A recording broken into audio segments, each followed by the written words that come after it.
أعوذ بالله من الشيطان الرجيم بسم الله الرحمن الرحيم Assalamu alaikum wa rahmatullahi wa barakatuh to all our respected viewers.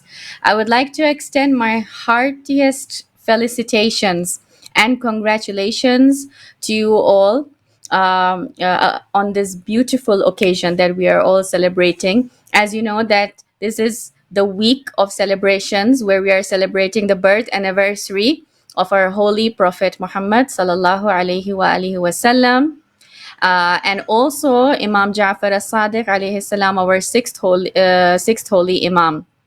And both of them were born on the 17th of Rabiul Awal.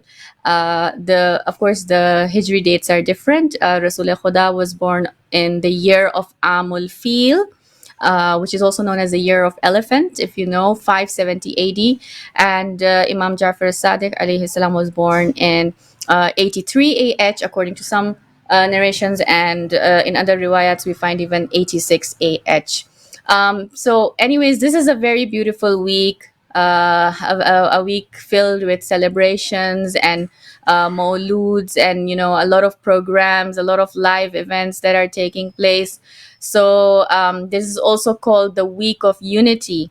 It's called the Unity Week. Asbu al Wahda, yeah, right. That's the word that they use. Asbu al Wahda means the week of unity. It is called so because it's a week where all the Muslims gather together and celebrate it in great happiness. And it is like a plea for the Muslim Ummah that we should all always be united together collectively so that we can achieve our goals. And of course, to also ponder upon the character of Rasulullah, and to implement his sirat in our lives.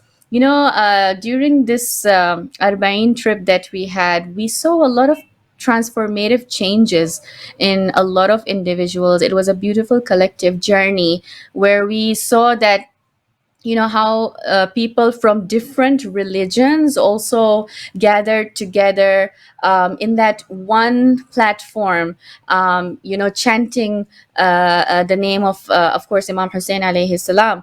I just want to put out a beautiful hadith that says that by Rasulullah sallallahu alaihi wasallam, that Husaynun minni wa ana min Hussain, that Hussein is from me and I am from Hussein. So at the end of the day, the message truly stands out that Rasulullah is associated with Hussein, and whoever loves Hussein loves Rasulullah, and whoever loves Rasulullah loves Hussein. So it goes hand by hand. So this time we saw a lot of people, who are also celebrating this Usbu al Wahda, meaning from the different school of thought.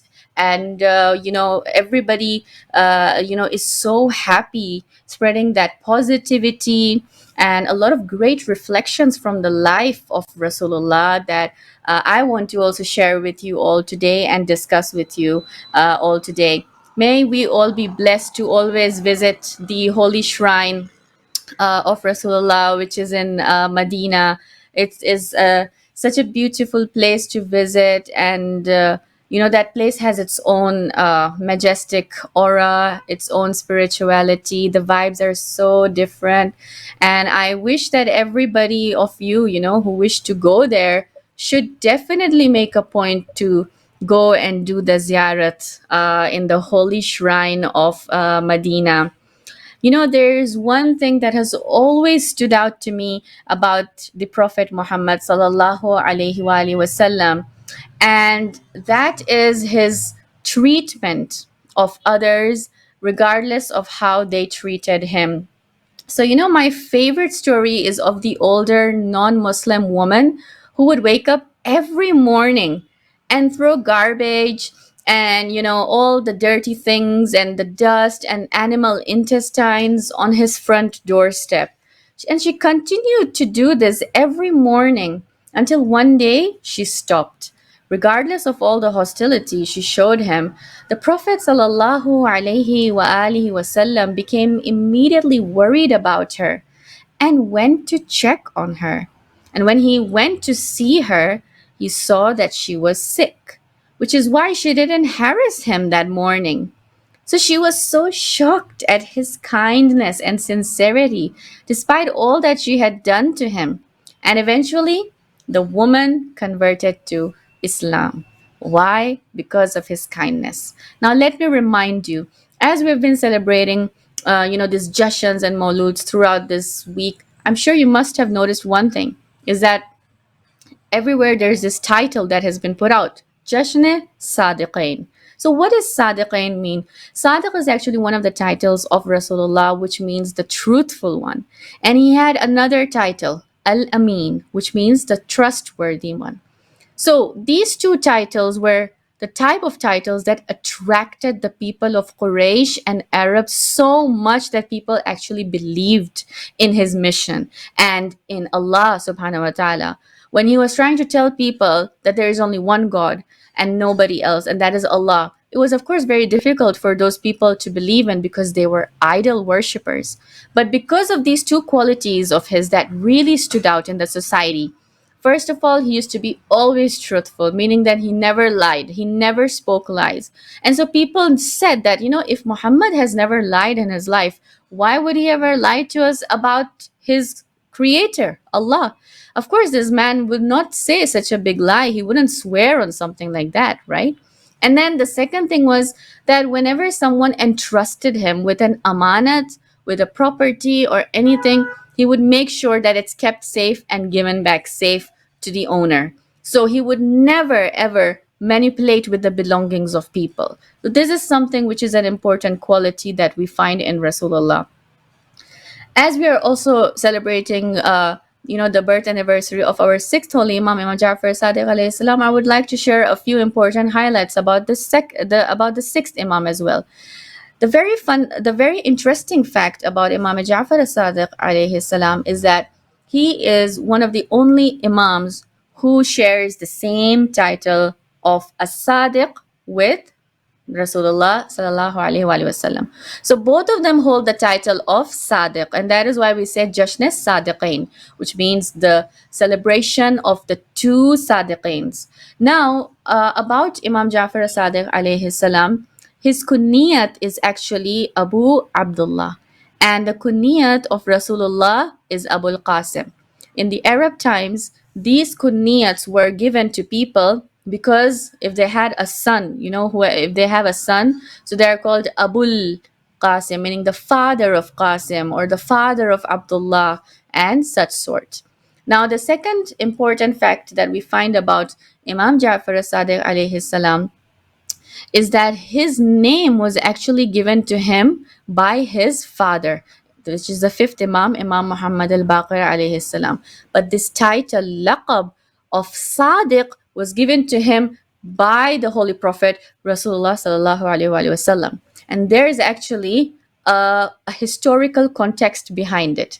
So if you must have read the history, Rasulullah had said that the reason why I am giving Imam Jafar Sadiq alayhi salam the title of Sadiq, meaning the trustworthy, the trusted one, the truthful one, is because there will be another Jafar who will be the fourth grandson, okay, of who will be the fourth grandson in my generation, okay, of Imam Jafar as-Sadiq alayhi salam.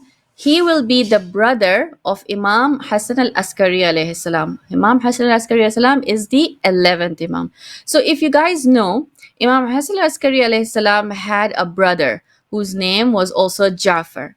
Apparently, when Imam Hassan al-Askari alayhi salam was martyred, and when it was his shahadat, the very next day, his brother Jafar claimed that he would be the imam.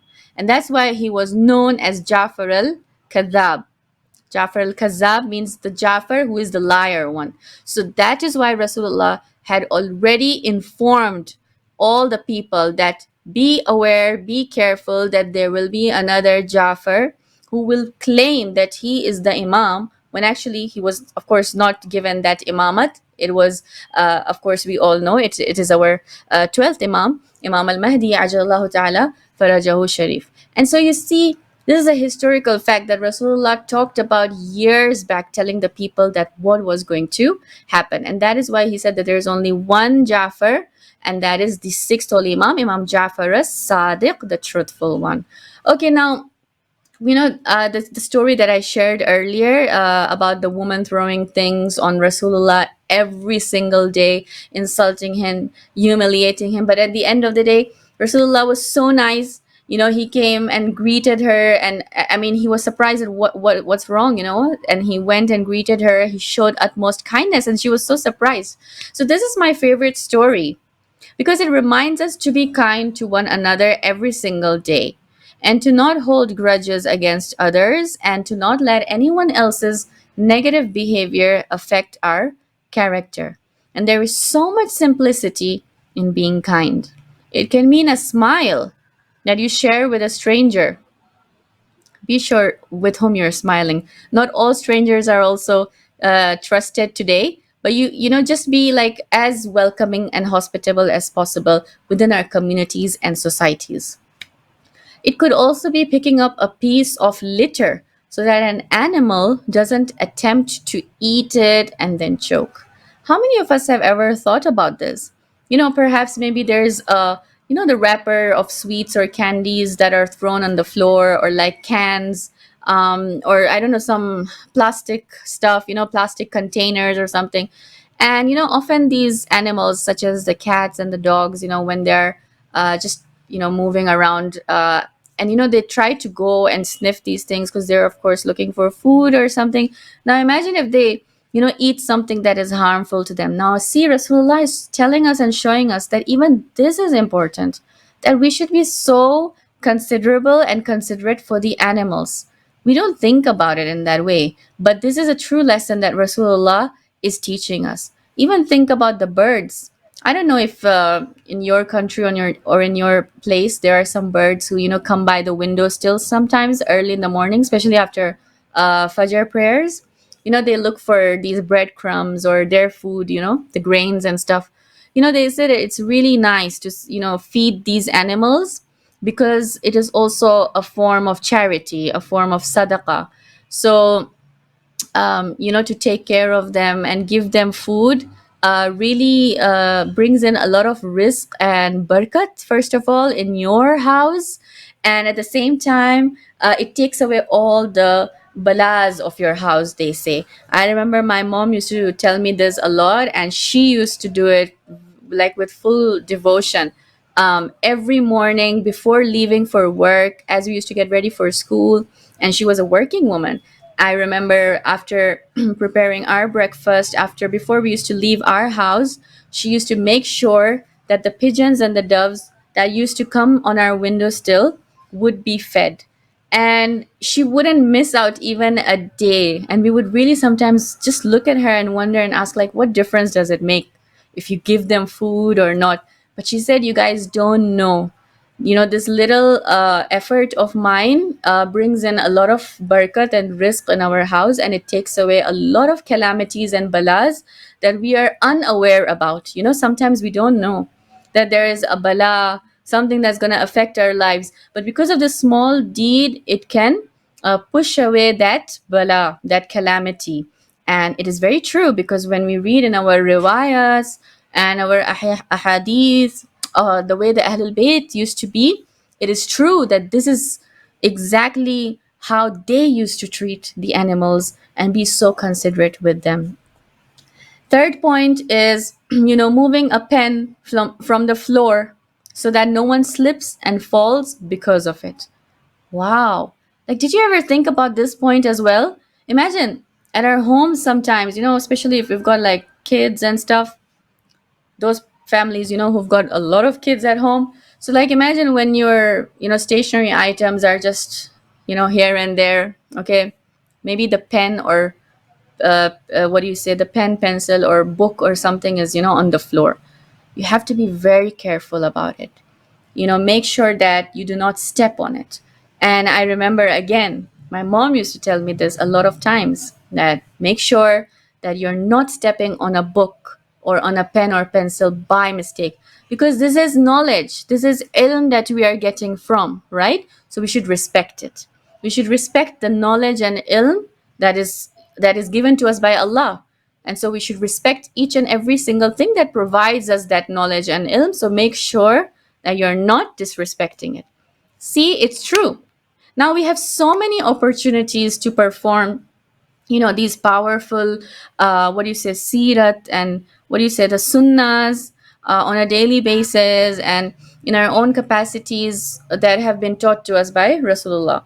And kindness is one of the best virtues that we can have, and we really underestimate the power of kindness all the time. With all the current hatred in the world, and people jumping to cause harm to others who caused harm to them. I mean, this is something that we've seen, people really believe in karma and revenge and, this hostility and I don't know what. But the truth is that at the end of the day, it's not going to benefit anybody. Allah is there, and He is the one who is the most accountable one. He is the judge, and He knows what to do. So just leave it on God and do tawakkul. And everybody should mind their own business. That is the best thing to do. If we're going to, be jealous or envy someone, try to poke our nose in other people's lives, nobody else is going to get affected but you yourself. So make sure that you're focused on your own goals, and you are, what do you say, you are focused within your family. Spend a lot of quality time with your family, focus on your career as much as possible. Build yourself up, have a vision, shape yourself. Try to keep yourself involved in studying as much as possible. During my youth years, I remember, as a teen, I spent most of my time just in my studies, academics, be it Quran, be it other things, my extracurricular activities. I made sure that I gave it enough time as possible. There were times when, yes, there were a lot of distractions as well, but I made sure that my main goal would at the end of the day be to complete my studies as much as possible, to give it as much time as possible. And today, alhamdulillah, I'm so thankful to my parents, and I'm of course thankful to myself too, because I really did work hard, and today that's really helping me out a lot. And I see some of my other friends who were giving time to other things that were not related to, for example, studies and academics. And today they're really having a hard time somewhere or the other. So make sure that you are fully focused when it comes to your education and your studies, and to know about the current affairs of the world. Now, as cliche as it may sound, let's focus on spreading love and not hate. Not because it's the cool thing to do, but because it's right. And if you're going to spread a lot of hatred around people, then it only makes matters worse and eliminates any opportunity for love. The Prophet ﷺ has taught us that Allah has reserved a special reward for those who are kind and gentle. In fact, he has even mentioned this in a hadith that Inna Allah rafiqun yuhibbu rifqa wa yu'ti ala rifqi ma la yu'ti ala al-unfi wa ma la yu'ti ala ma siwah. That Allah is gentle, and He loves gentleness, and He rewards for gentleness what is not granted for harshness, and He does not reward anything else like it. He does not reward anything else like it. Can you imagine? Allah gives rewards in abundance. And these are the most beautiful and infinite rewards that our minds can't possibly even process. So, for behaving with kindness and gentleness, you are rewarded with something apart from the rest, apart from the regular rewards, something even more special. Subhanallah. So, let's keep this thing in our minds, that let's try to be as kind as possible to one another. Let's not have a sort of hate or grudge. I know sometimes it's very difficult because you'll find different types of people around the world. You're not gonna find sober and sensible people sometimes. Personally, I've experienced it a lot of times that there are some people who just don't understand you, and they are just not brought up, I think, the way that you are, or the background that they come from can be slightly twisted and different. And their reaction can be also very explosive at times, like maybe it's something small, but the way they would react will just like take you aback. And so what do? In this situation as well, try to be as calm as possible and try to be rational. That's very important. Try to be as rational as possible. You've got a mind, use it. And the best thing to do is be silent. Because even Imam Ali alayhi salam has said that silence is gold. And believe me, this works every time. Let the other person speak, comment, doubt, tell you whatever they want. At the end of the day, just be silent, give them a smile. And at the end of the day, they'll really realize that what they did was not right. And the next time, they'll be apologetic about it, and they'll be more careful when they talk to you. Prophet Muhammad sallallahu alaihi wasallam is the perfect example of this, being a kind and gentle soul. And that's something I've always admired about him. When I'm at a loss for what to do or how to respond to someone who has harmed me, I try to think back to the best example mankind has ever seen.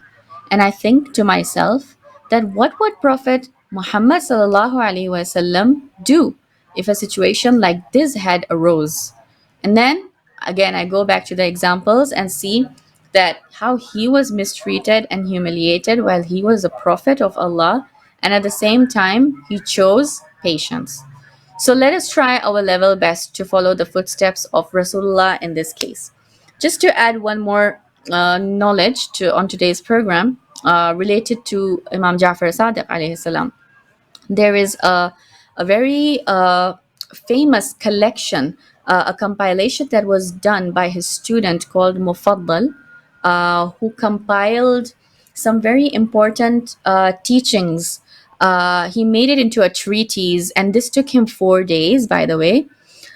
It's called Tawheed al-Mufaddal. Tawheed al-Mufaddal is a store. It's a book that contains information about the hidden facts about this universe that Imam Jafar Sadiq alayhi salam knew about.